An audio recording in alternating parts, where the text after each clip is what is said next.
and welcome to Let's Talk Politics from the Penn Political Review at the University of Pennsylvania, a podcast where we bring experts on various topics from campus to talk about current events. We're here with David Eisenhower, who is the director of the Institute for Public Service at the Annenberg School for Communication. My name is Haven Lerner, and I am here with Justin Greenman, and welcome to the new season of Let's Talk Politics. So today we're going to be talking about the first presidential debate of the 2020 election. And Professor Eisenhower, I wanted to ask you, what were your thoughts and expectations coming into this debate? Well, Haven, one thing I've learned is that my expectations about the presidential races and presidential politics over the last 3 or 4 years have been kind of unreliable. We have had a bunch of surprises, and with surprising effects. Justin has heard me go on about this. I honestly believe that we are in a kind of transition period in this country, and transition periods feel like this. Things are a little out of focus. Things maybe don't unfold in a conventional way. And so, having said that, we actually, in my class, Com 395, had a discussion about an hour or two before the Tuesday debate on debates. And we talked about a famous source on debates. It's a handbook written by a man by the name of Miles Martell, who was the debate coach for Ronald Reagan in 1980. I think that if a single debate changed an election, literally changed an election, according to internal and external polls, it was Carter Reagan at the very end of the 1980 campaign. So this man's an authority on it. That's one authority. The second authority is Elihu Katz, who's emeritus on the Annenberg faculty, wrote a terrific book called Media Events some years ago. And among media events, he covers debates. Well, adding all of these things up, I think what I was expecting was an effort by Trump to kind of defuse this image of himself as a kind of an ogre. That is not an easy thing to do. That's exactly what Richard Nixon was doing in 1960, according to legends about that great debate, that he was trying to diminish perceptions of him as sort of an overbearing, sort of hyper-partisan, and so on. And so I was expecting that. I was also expecting both sides to be pretty discreet as far as following procedure goes, because the Diane Katz book on media events emphasizes that the way debates turn in the final analysis is on perceptions that it is a fair contest. Both sides have an opportunity to speak. Both sides do so in accordance with agreed upon procedures and so forth. So I expected something to stayed, and I expected Trump to. I thought that the problem he had was, how does he soften his image without giving away the impetus that the Trump presidency and the Trump candidacy have always represented. And so, needless to say, I was surprised by the whole thing. And I would say we're sort of cast back on generalities that we can offer about debates. I'm not sure which way this is going to go. I'm not sure how it has gone. The polls are actually kind of mixed on this. I don't know how it's going to sort out. I do know that bad debates, and I think that most of Trump's backers have admitted that this is a bad debate. Bad debates often have counterintuitive effects. You need to, debates are absorbed and processed by voters in a kind of context.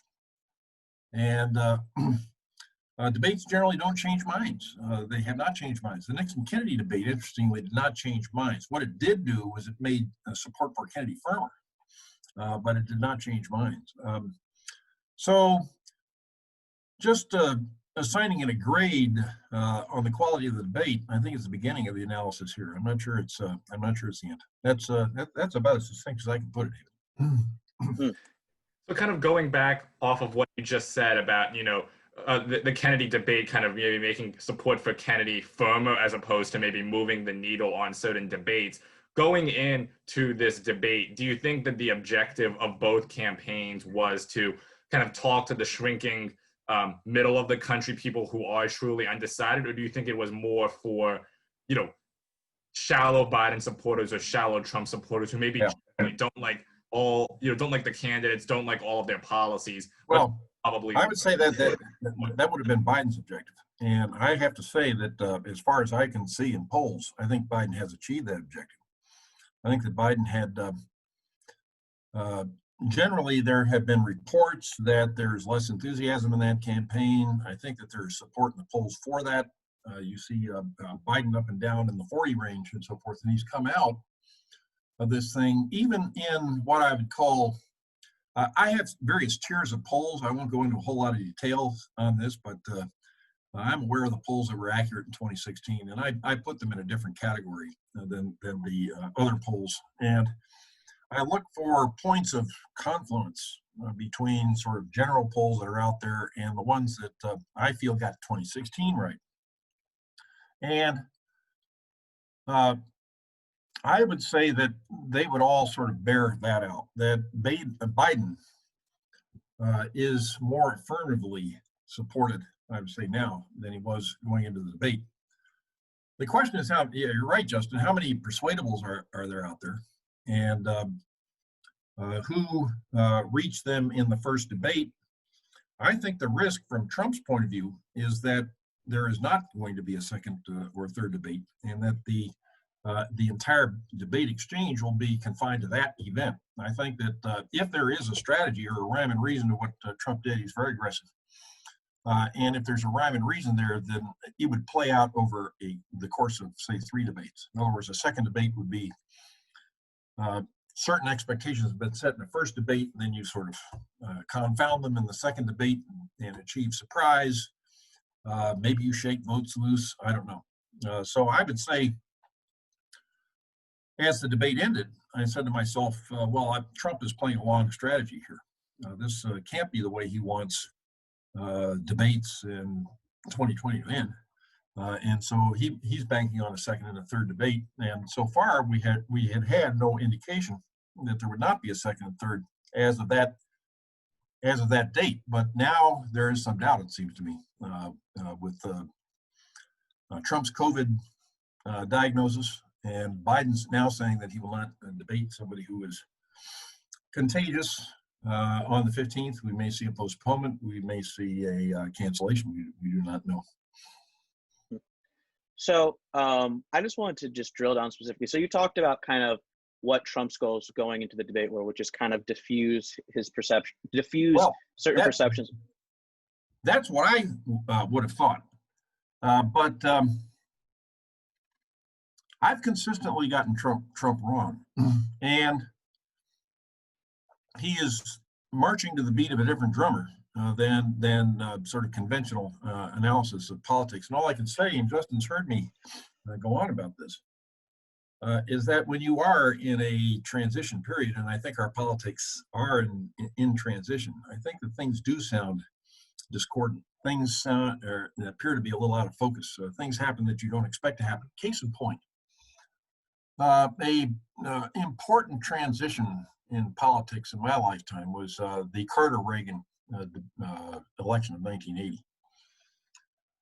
I can back this up with scholars who are better writers on this subject than I am, but intuitively I believe that Reagan's election in 1980 was the dawn of a kind of Reagan era. It was the end of the New Deal. This is a major shift. And I'll just cite an episode of that campaign which probably said that more than any other one that I can name. And that is, Reagan gives an acceptance address in Detroit.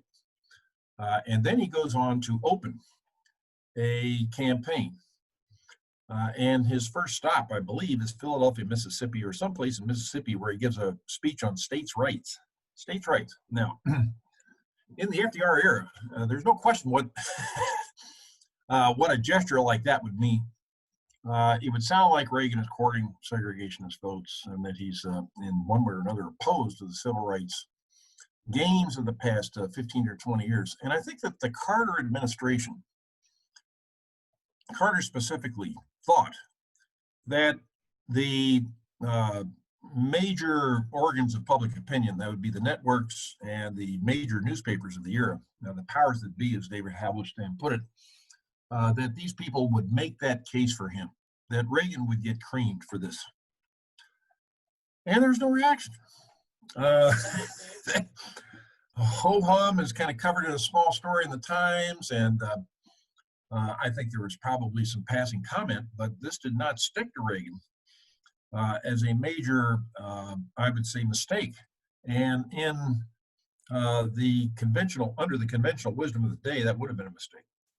And it was a sign, if you needed others, that there had been a shift in this country, that the opinion makers in this country were not going to process, and they were not going to respond to things in the same way, and that the electorate was processing information and so forth differently. And so we have seen example after example of this in the Trump era. I think Trump is, he's a transition figure. He's trying to become a permanent figure, which is a trick. Generally, transition figures are one-termers or they are third-party candidates and so on. Trump is trying to, and as an incumbent president, he's got a chance to win and therefore become a kind of reconstructive leader. But that's a trick. It's a trick in American politics. He's definitely the underdog. Yeah, I understand. What I wanted to see, so we've talked about like what Trump's goal was going into the debate, and I wanted to get your opinion on what do you think Biden's goal was going into this debate. Well, I think that no, personally, and in fact, I'd like to hear what you guys have to say about this. I think that Biden is probably approaching this election on a sort of two-step approach. First of all, the time is right. I think this has been building for a long time, that national politics become more kind of democratic in outlook. That is, we have been operating under the idea that the era of big government is over, that the private sector takes the lead in every respect. I think a consensus has grown over the last 4 or 5 years that we have national problems that our government must address. We're having a ferocious argument in this country right now over priorities. In other words, what is the number one issue that a national government addresses? But I think there is an underlying consensus that we now need politics. Again, we need national political decisions. And I think that Biden believes that the needle is moving in the direction of Democrat. And that's the significance, I think, of the Kamala Harris pick. He makes it very clear that, like Reagan in 1980, he believes that the currents are moving with Democrats who are in a position, he believes, because they believe in the public sector, to address really the twin issues that are out there. I see them as twin issues. One is income in this country, and the other is race. And they are interwoven to a certain extent. There's a question of priorities, and that's what the intense argument is about, as I see. But I think he sees that he is shepherding that. The other thing, however, is that I think that he believes that Biden personally is a calming influence. And what Biden is relying on is, for a great deal of support, is a desire to see the controversies sort of stop. And so he's offering a kind of normalcy in some sort of way. What Trump is doing is he's driving a very hard bargain. Basically what he's saying is, we haven't made our points yet. We need to stand fast. We're in the vanguard. We are driving issues that the public has to confront and so forth. And so what he's promising, in effect, is more of the same. That is, a rugged stand for his principles and so forth in this time of change. Biden's offering a kind of reprieve from all that, as far as I can see. So when he goes into the debate, it seems to me that he's probably going to emphasize the latter. I think that if there are persuadables out there, there are going to be people who might be moved on that issue. And so I think that his objective is probably to sort of reassure people who have an idea that maybe they would like to see a kind of ceasefire, that the government would be in competent hands, and so on. And so I think that, by the way, Joe Biden, Vice President Biden, I think Justin knows this, he's a co-member of the Annenberg, he's an Annenberg School faculty member. His picture is on our wall. This is a University of Pennsylvania national election, first one that I can name ever. We have a University of Pennsylvania grad against a University of Pennsylvania professor. And so Biden is, he's popular around the building, and people like him. And he is riding a Bronco. He is riding a party which is very, very restless. They're eager to set an agenda, lead the nation very aggressively in many policy areas. So he's got to make that change feel, I would say, normal, acceptable, non-threatening. I think that's what he's trying to do. That's my guess. And what Trump wants to do is he's offering himself basically for 4 more years of agenda setting, confronting Washington, confronting the nation with sort of bad habits, breaking bad habits, which have been inherited from the past and so forth, which has been his role. His role all along has been to come along and stir up the nation in anticipation of a change. We're sailing along. Look at where we were going into 2016. We were going to have Clinton versus Bush. I cannot imagine a more staid election than that. I think that was an election that was going to come down to North Carolina versus Ohio, and I think that they would have mutually campaigned in those 2 states, and we would have had a 290 to 240 type outcome.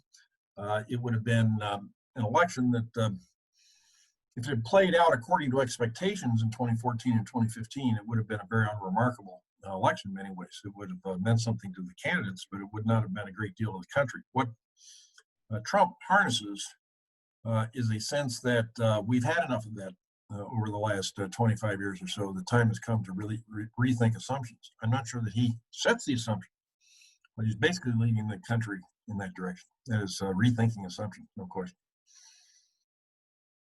Yeah, I want to pick up on one of the comments that you made about Joe Biden kind of being this figurehead for a very restless and pretty divided Democratic Party. So one of I'd say the most striking moments that one of the most striking moments that I thought happened during the debate was when when Vice President Biden was being pressed by both President Trump and by Chris Wallace about, the Supreme Court and by some other issues. Biden line, I'm basically paraphrasing, but I am the Democratic Party, the Democratic Party is me.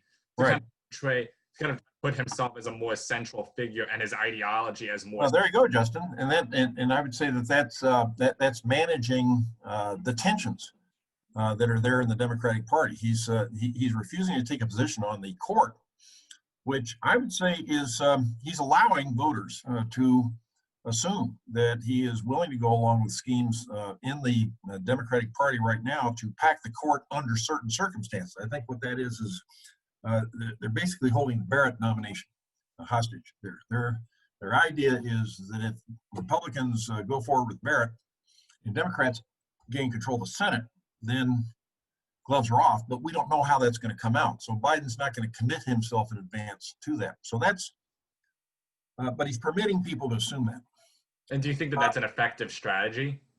Well, but by the same token, he's saying, and Justin, you landed on the key statement that I think that Biden made in the entire debate, which is, I am the Democratic Party. That is literally true of nominees of major parties these days. That is the function of a party, in effect, is to provide a venue for a contest and candidates vie for control of a major party, and the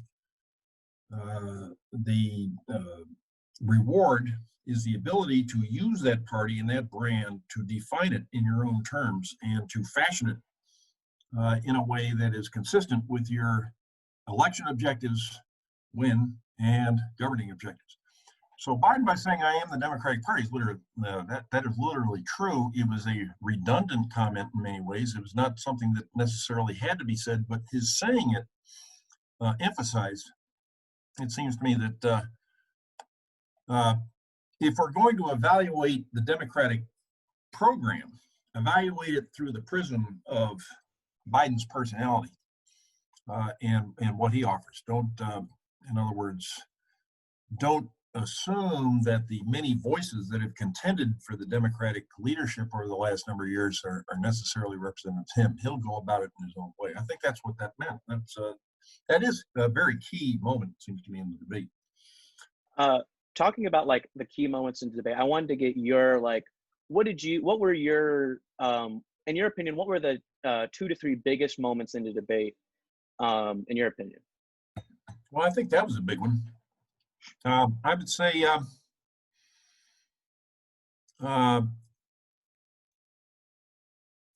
the ones that put issues out there were the lines of questions about the Supreme Court, also the violence in cities, and the exchange Biden-Trump about who's endorsed by police unions and things like that. That is another thing where Biden demurred, it seems to me. He's relying on us to accept his personality and his demeanor. He's putting a face on issues, it seems to me, by the way he's running a campaign. I thought that was a key one. And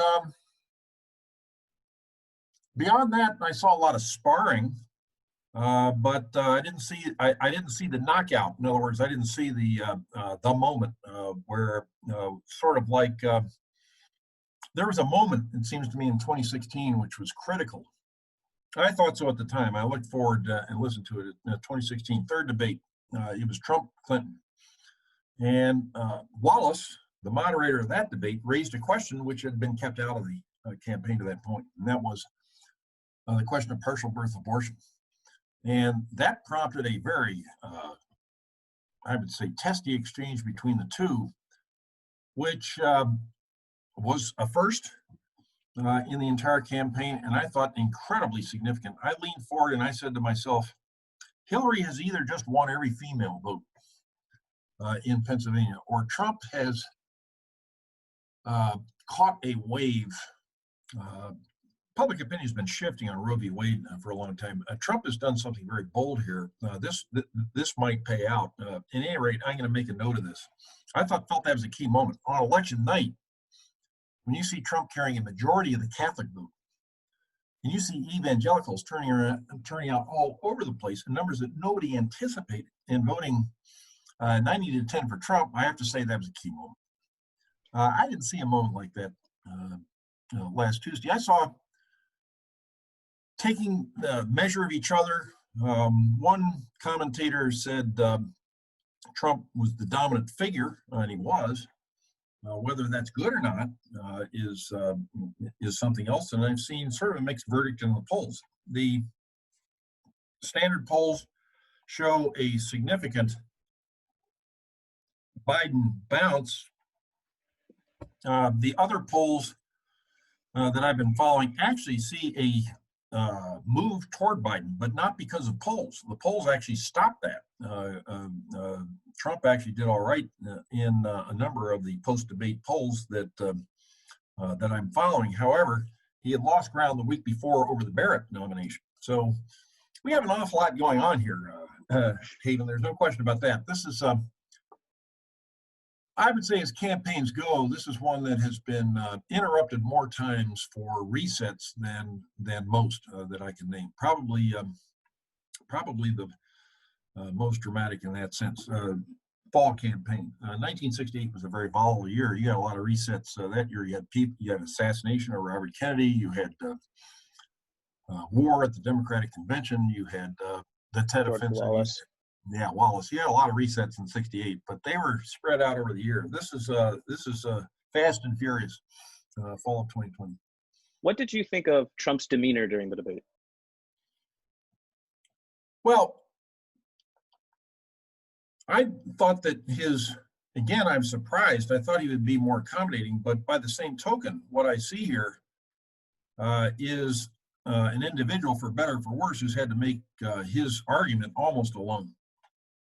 Trump has not had the megaphone. A lot of outspoken Republican support or general Republican support. He's had the support of, I would say, most of Fox News and a couple talk shows, but by and large, he's been up against a media which has made it very difficult for him to make his arguments. And he spoke to me like an individual who has had a great deal of difficulty making his points. And so he's determined to make points. And I think he feels he has to do this. He's fought a very lonely campaign in that sense, but that's in the nature of I would say, the times and his presidency as well. Donald Trump is not somebody that a political scientist would have predicted in 2014. Just isn't. He's somebody who comes from the outside to stir things up, and that's a lonely role. And he acted like he was in a lonely role in my mind. In fact, I could see that very clearly. I mean, for me, I think one of the most surprising things, and again, you kind of said this, it's to a certain extent to be expected because of Trump's personality and his politics, was how even 4 years into his presidency, running as the incumbent, to a certain extent, Trump is still running as the insurgent candidate against, essentially, trying to frame Joe Biden as an incumbent in the same way that. Yeah. Well, I think, but Justin, you put your finger on it seems to me, an important sort of question of categorization here. Models will make certain assumptions about candidates depending upon the fundamentals. In other words, are you an incumbent or are you an outsider? Where's the economy if you're an incumbent, and so forth. I think that, yes, you put your finger on something that, by the way, is not as unusual as you might think. I can remember in 1972, there was a campaign that I was actually barred from because of the Logan Act. I could not participate in it. I was in the Navy at the time, but I attended the Republican convention. White House counsel allowed me to stand on the podium with my father-in-law, though I was in the Navy, I had short hair, etc.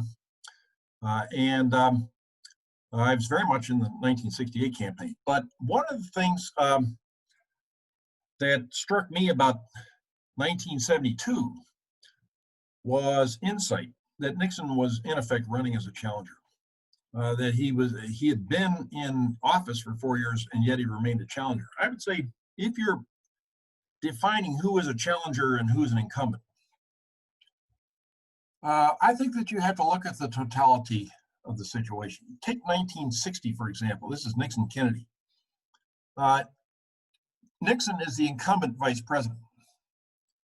But Democrats have huge margins in the House of Representatives, huge margin in the Senate, huge margin in governorships, 47-29 registration age nationally. They expect to win national elections. The only thing keeping them out of the White House is General Eisenhower, who runs as a hero in the 1950s and sort of creates room for Republicans. It's an election that Democrats expect to win. And so Kennedy runs an incumbent style campaign in many ways. Nixon is the one who was challenging conventional wisdom. I would say an even clearer an example in my mind, which is as clear as 2000. George W. Bush in 2000 the Republicans were marginally a majority party, but they were distinctly a majority party. Like Kennedy, he was a political heir. He had been recently involved in the White House. He had a great deal of White House experience, but the key thing was times have changed. But if you look at wedge issues in 2000, which are very similar to the ones today, that is gun control, right to life, wedge issues like that, Democratic Party positions, their core positions, were minority positions in the country. Gore had to concealed what his party stood for, in a sense. And Bush flaunted what his party stood for. Bush defined differences. He was determined to unmask Gore as a real Democrat. Anybody who has to unmask the other side as a real one thing or another is sort of in office. And so Gore, I think, was perhaps the true challenger in 2000. He was the incumbent vice president. He technically held office, but I think he had an uphill climb in 2000. I don't think there's any question that Donald Trump, who has challenged the political order as it was in 2016, has had an uphill fight from day one. It does not surprise me that he's running as a challenger. I think in many ways he is. He has been, I would say, challenged from the moment he took office. One of the things that we had 100 days Trump course in the fall of 2017. I think we arrived at a correct conclusion. This was a large, raucous seminar that Marjorie Margolis and I ran at the Annenberg School on the 2016 election and aftermath, Trump 100 days.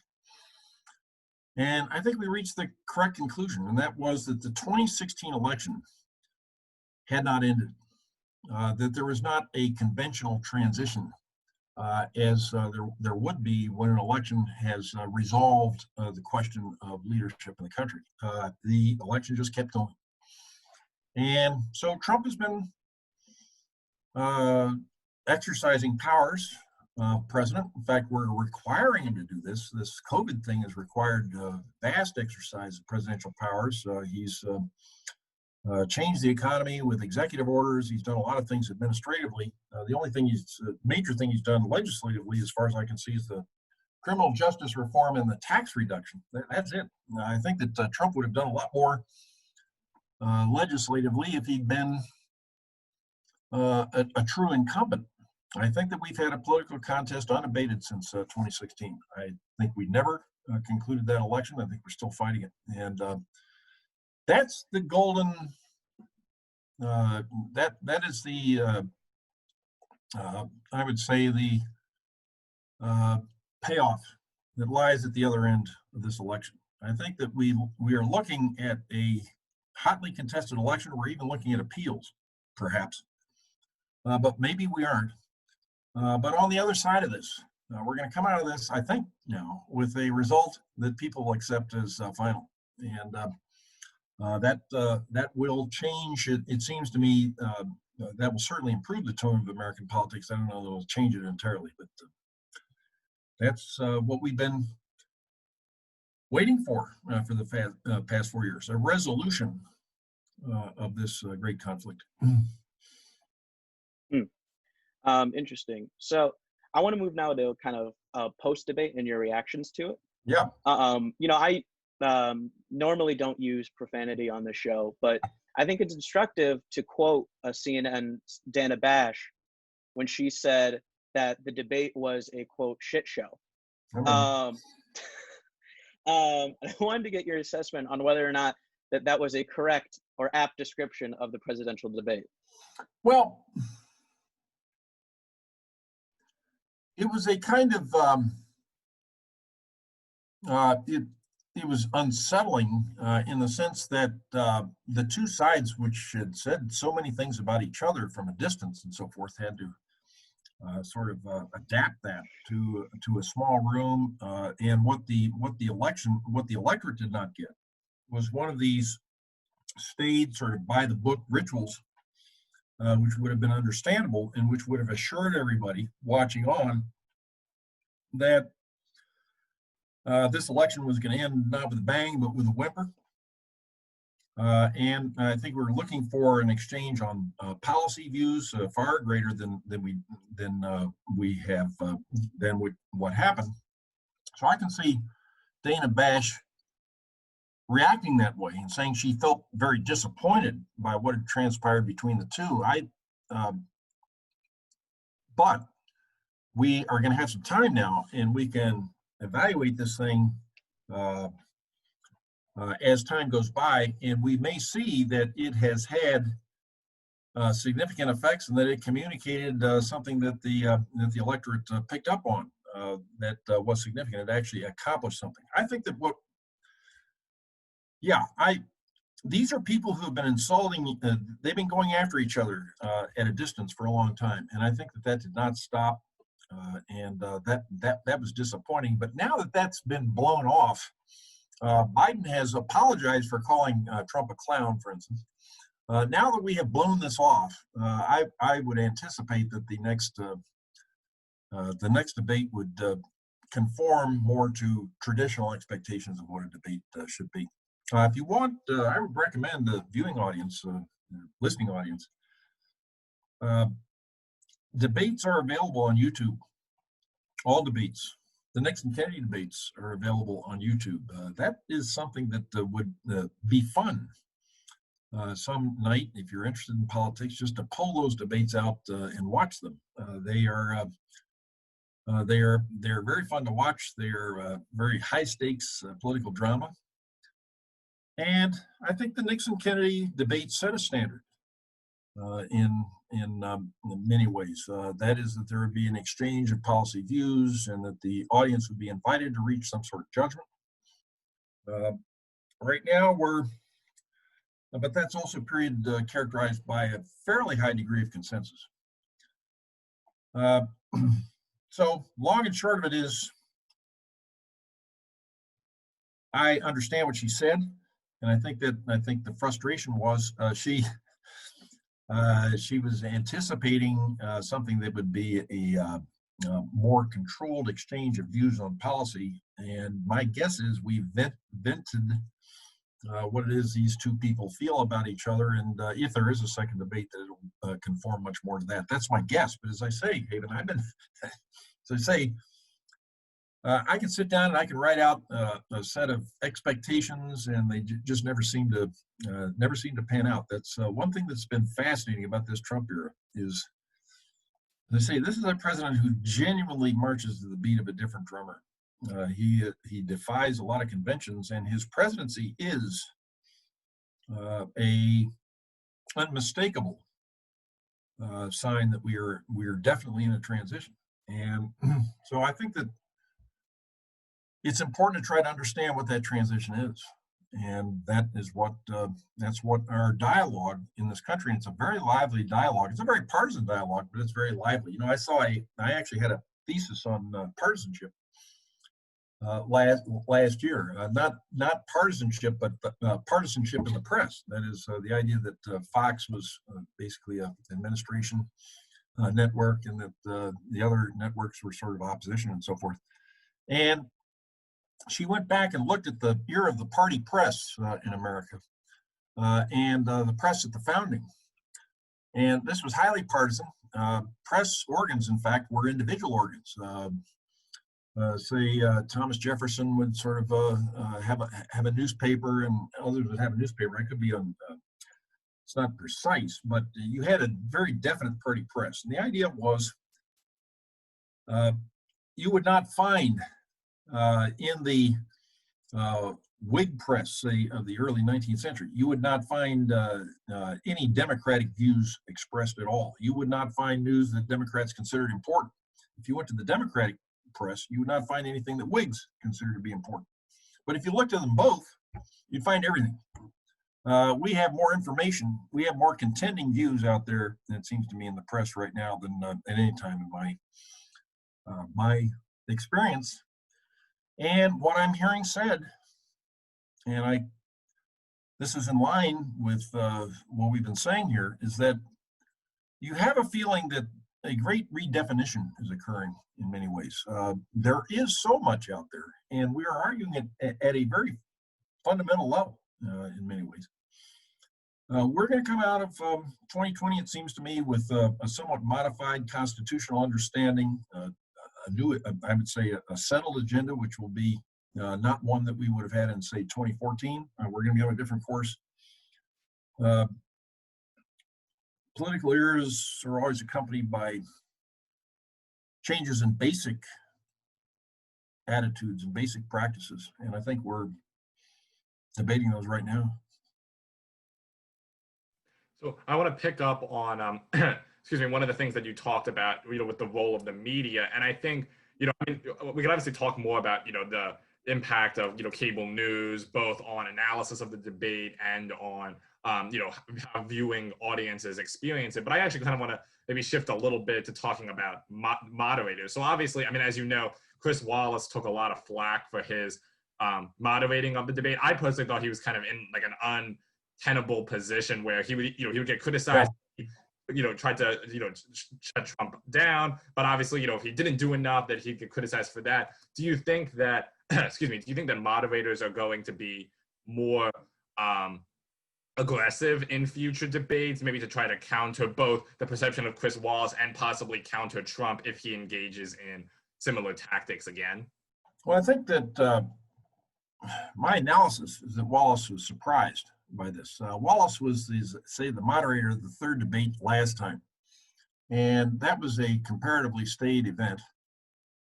And I think that this is my impression as a viewer, I don't know, but my guess is that Wallace figured that he was sailing into a debate that would resemble third debate 2016, where you would have a great deal of intensity in that room, but you would have people more or less waiting their turn and things like that. And when that did not happen, I don't think that Wallace really had an idea of how to regain control of this in any sense as a moderator. So the thing turned into an exchange between the two candidates on stage. My guess is,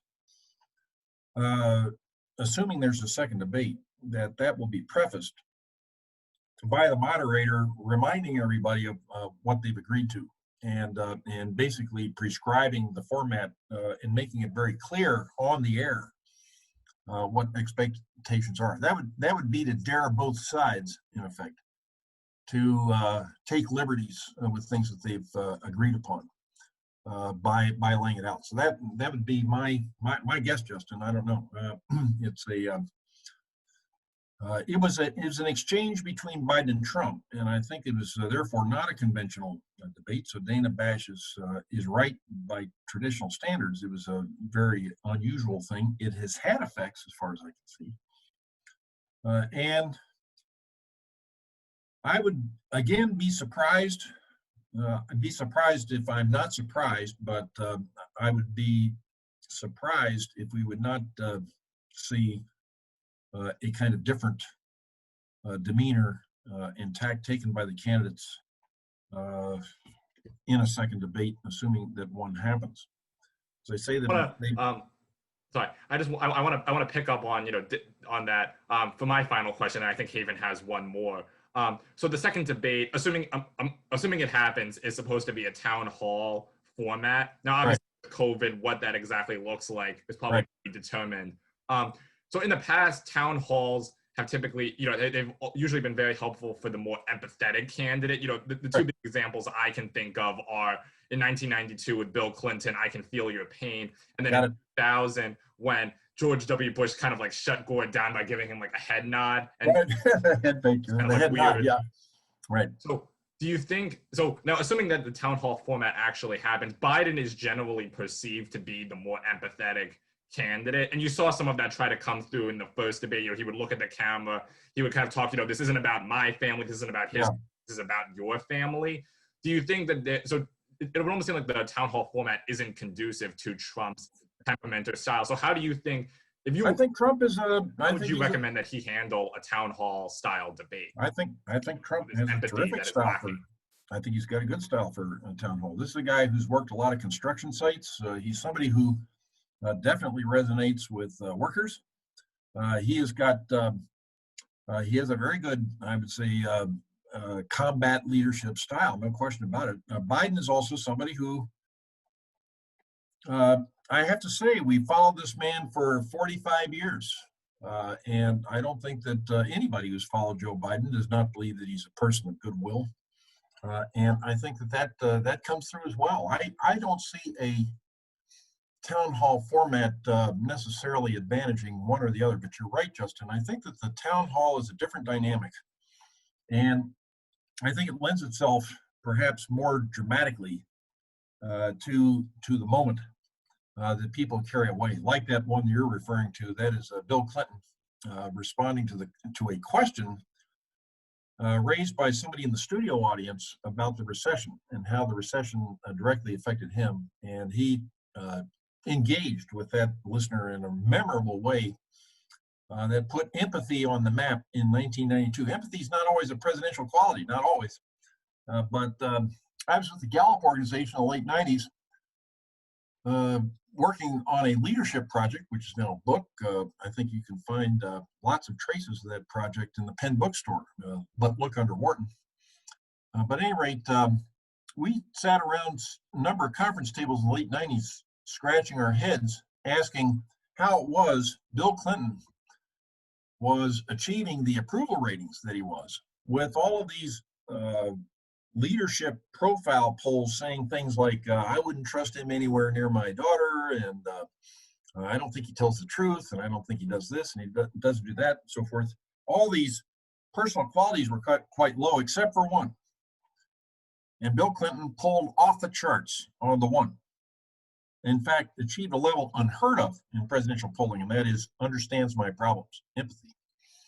And so what Bill Clinton came through with in 92 was a gesture intended, or just maybe it was in the air, but he came through with a gesture that was a very telling one under the circumstances of 1992. This is people wanted in 1992 an empathetic president. Essentially what they wanted to do is they wanted to turn the focus into back to domestic affairs.